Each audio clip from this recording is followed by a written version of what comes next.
I can hear it now. Band take the field, and out of that eastern tunnel pour 215 well-drilled, well-disciplined Michigan bandsmen.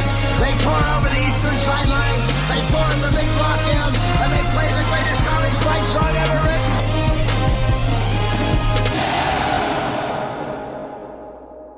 Seth, what's up? I love that I'm wearing a Mr. Brightside t-shirt in the thing. I got to get that shirt. Yeah, I I'm don't wearing have that shirt of mine yet. That shirt's great, man. Yeah, I got one for Ryan when he with my son who was in the hospital, and he deserved it after all that. Yeah, Man. How's he doing? He is my Mr. Brightside. He's doing awesome. We sent him to school without the wheelchair for the first day today. Oh, good, man. That's awesome. That's great to hear. Yep. So yeah, he's getting better. Everything's getting better. Which provides me more time to do fun things like this. So we're bringing back the show, right? I love it. I love it, man. Great to see you. Great to see a smile on your face, and always awesome to hear that he's doing well. Thanks, man. Yeah. So how are things in the mortgage business? I've been away. Yeah, going good. In the last couple of years, I transitioned to doing a lot in the real estate side as well. So I got a website, realtorandlender.com. That's the best way to get a hold of it. So doing mortgages still, obviously rates are like 7.5%. So not the best time to refinance, but right. people are still buying houses. And with some people, I help with both. Some people, I'm just the realtor, some the lender. But yeah, realtorandlender.com is the best place to get me and serve everybody in Michigan. Cool. And I want to point out that it's lender with an E, not Lendor, like Brian keeps pronouncing it on the podcast. Lendor. He's like Realtor and Lendor, and it's like sounds like you're a character from Lord of the Rings or something. Lendor. All right, man. What did you want to talk about this week? I want to talk about the play that Michigan's basically made their base pass play, which is weird because nobody makes this their main pass play. It is it's the dig, right? This is the main route is the dig. We're going to take, Roman Wilson, who is a dangerous threat deep, right? And then you're going to run a dig underneath him.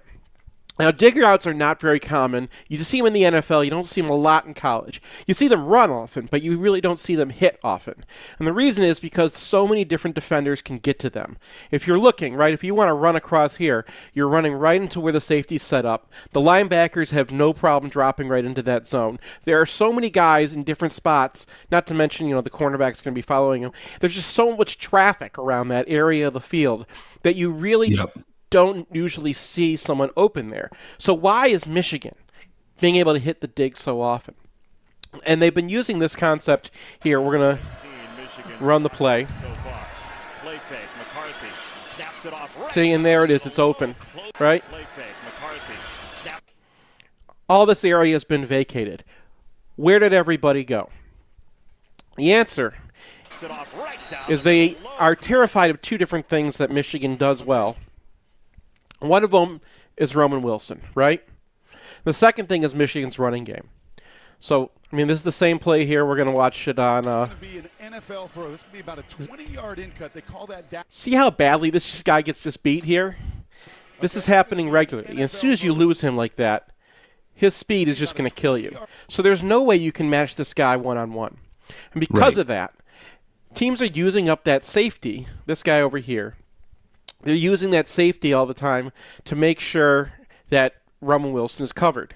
All right, so not a bad, not a problem. We got this guy on top of him. Even if he gets beat that badly, there's some space to throw into him here, but you're not going to, they got him doubled. But because you're using the safety up there, let's go. I drew the play up for you. All right, here's what the play looks like. The concept together is called a dagger. Now, Michigan is selling run. Michigan's got a great running game. Number one thing you got to worry about with Michigan is what? Blake Corum, right? So they are super selling the run here. And I highlighted these guys because Michigan's actually doing something funky. They're covering A.J. Barner right there, right? And that means he's not allowed to go out and he's not allowed to be a receiver. He has to be a functional offensive lineman because the guys who are receivers are the people on the edges, on the ends, and he's wearing an illegal number out there on the end. That's Henderson. So he can't be a receiver either. So Michigan's playing with one less receiver than they normally would have, one fewer receiving threats. All right? And in response, Nebraska's coming with this kind of weird look right here where they're going to try to just stuff up the running game. All right? And because the guy's covered, they're sure it's a run. It's 2nd and 6. Michigan's been running on 2nd and 6. That's a running down for Michigan. Because Michigan knows if they get to 2nd and 6, they get 4 yards on the first down. They can get 3 yards on a dive on the second on and then get 3 yards. And if you're one short, you can just run that one. All right? Yeah. So Michigan's going max pro here. And they're only going to have 2 guys in the routes. That's all they need for this concept. All right? What's happening? Because they're so worried about the run game, the linebackers are clearing out, and that leaves 3-on-2 in the passing game. So 3-on-2, you should still have an advantage, but they lose the advantage because Roman Wilson is so dangerous. This safety has to get over the top. He's never allowed to slam down. And, in most zone coverages, he's going to pick that top route and try to slam down on this one, but he cheats a little. He's like, okay, I can get it on. Roman Wilson gets downfield so fast. And football's a game of inches, right?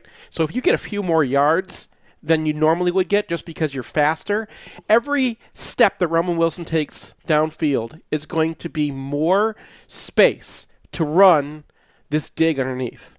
And so he's got that space, and as soon as it runs, look how much space there is, right? This is his speed. This guy doesn't matter anymore, okay? Because he's in man coverage, so he doesn't matter. He matters, but he's playing outside leverage. He doesn't have – his help is the safety. The safety has to get on his horse and get back there. Look how fast he's going. Look how much he's getting pulled out of there because Roman Wilson is just creating so much space. And then the space underneath is created by the running game. Right, and he's not sure if he's running like a post corner or what at that point, so he really has to commit to just get over the top. Yeah, and this is happening on the regular. So here we are against UNLV. Same situation, right? They bring a guy across. That's Max Bredesen. That's going to convince everybody it's a run, okay? You're bringing a fullback across here. These guys are going to commit to the run. This whole box is going to go inside. All right? Now, they're running too high. They're actually keeping 2 guys above this, but you're still going to get the concept because he's not looking across. This guy should be checking and getting there, but he's still panicked as well because you got so much speed going up top. And then the linebackers, this guy is supposed to get down. He's got to cover this zone in here, all right? He is at the very bottom of his zone because the running game is so scary. Finally realizes it. Sorry, it was this guy. Finally realizes it, and there's all this space to throw into. Okay. Yeah, Roman Wilson is just drawing 2 guys out of there every time and leaving single coverage with whoever's left, too, it looks like. Exactly. And here we are again. Here's Max Bredesen. They're in a, basically they got a fullback. It's basically the I formation, but Michigan's version of it with a pistol, right? So here's Rutgers, and here, they're loading the box up. 8 guys in the box. Bringing down almost a 9th guy. And here we go again. All that speed pulls them away. All the running threat pulls these guys down, and all this space you have to throw into. Now, again, this linebacker's trying to get back, right? And we can watch him as the play goes. Oh, no. Let's watch him again.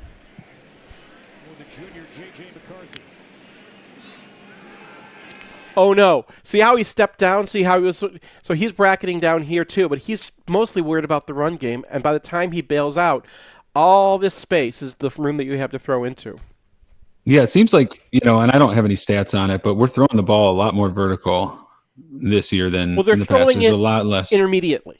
What they're doing is throwing, they're still threatening that vertical, and they're going to keep threatening the vertical, and that's why Roman Wilson's getting touchdowns, because when you leave him alone, he's just going to run away from people. But he's such a threat that he's causing teams to waste their safety and move that safety way up. But that speed is creating more space to throw underneath, so that safety has no chance to get down and help on the dig routes.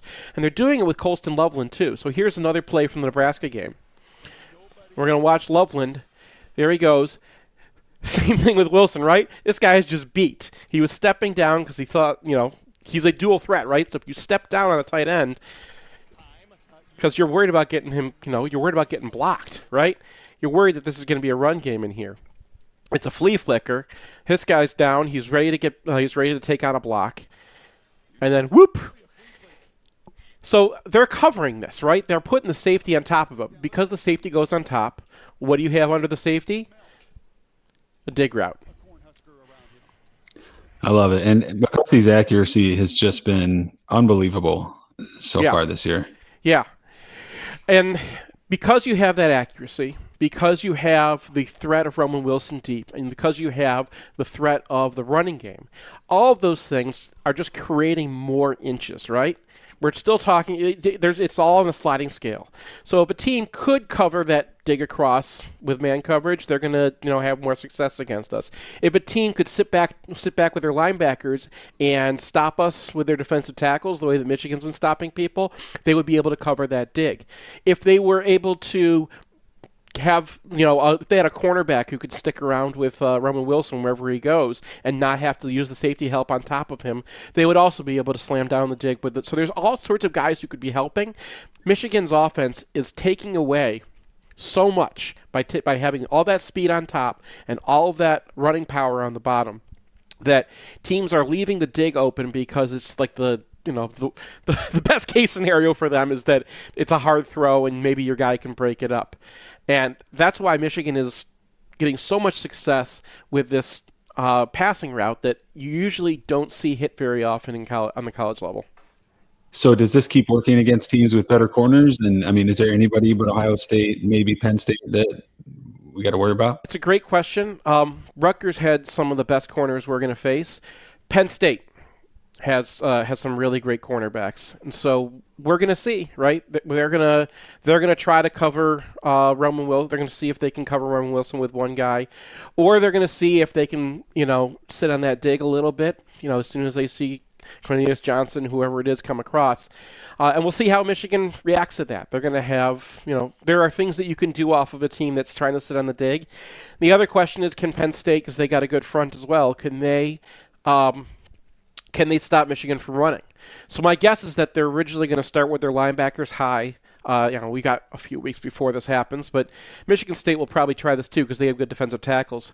And I think the things to watch in those games, Indiana's, they don't have the horses. Michigan State has the defensive tackles, so they might sit with their linebackers back and cover it that way.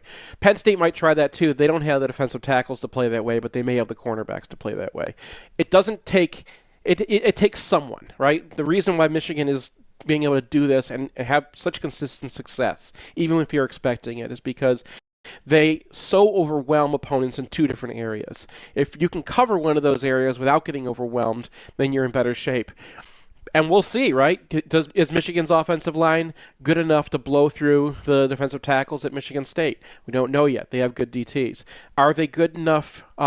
Is Roman Wilson a good enough receiver and much of a threat that he can run away from the guys that, like Kalen King that they have at Penn State? We don't know yet. Great players. That's why you play the games, right? Everyone's got good players. You put your best players in positions where they can help take away the advantages that the offense has. And Michigan right now is just leaning on this major advantage they have on most teams. Yeah, you see the same thing this weekend. I mean, if you look at the score lines, people want 50, 60 points, but these 35-3, 35-7, 37, all pretty simple wins. Do you think that's going to continue for a little bit? I'm betting under all year. I actually don't bet. If I had to bet, I would bet on the under all year because Michigan is going to run the clock. They get a lot of first downs. When you get a first down, it used to stop the clock, and now it doesn't. So Michigan's being more effective than most teams, and they're getting like 2 fewer drives per game than we used to get. And I don't think that Vegas has really adjusted because they're based off of what people imagine a score is. So Michigan, they won 45-7 this week. That game was probably more like a 90-14 game. It's just it's so condensed because of the way we play. So I'd expect more of the same. Michigan is having a lot of success against teams at that level. Minnesota does have a good free safety, but they're getting torched in other parts of their secondary, so that'll be interesting. I don't really have I don't like their front that much this year. I thought they were going to be better than they were, and Minnesota's going to have a little trouble moving the ball too. So I expect kind of the same game as against Nebraska.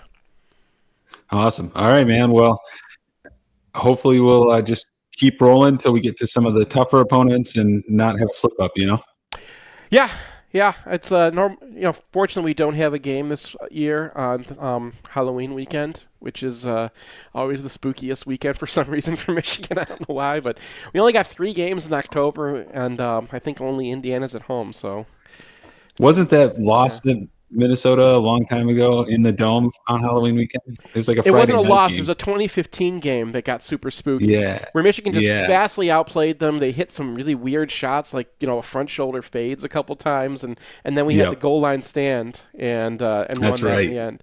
But yeah, there's been a couple weird ones on Halloween. You can go back and look it all up if you want. All right, man. Well, hey, go Blue. Hopefully it keeps going. Yep, go Blue, man.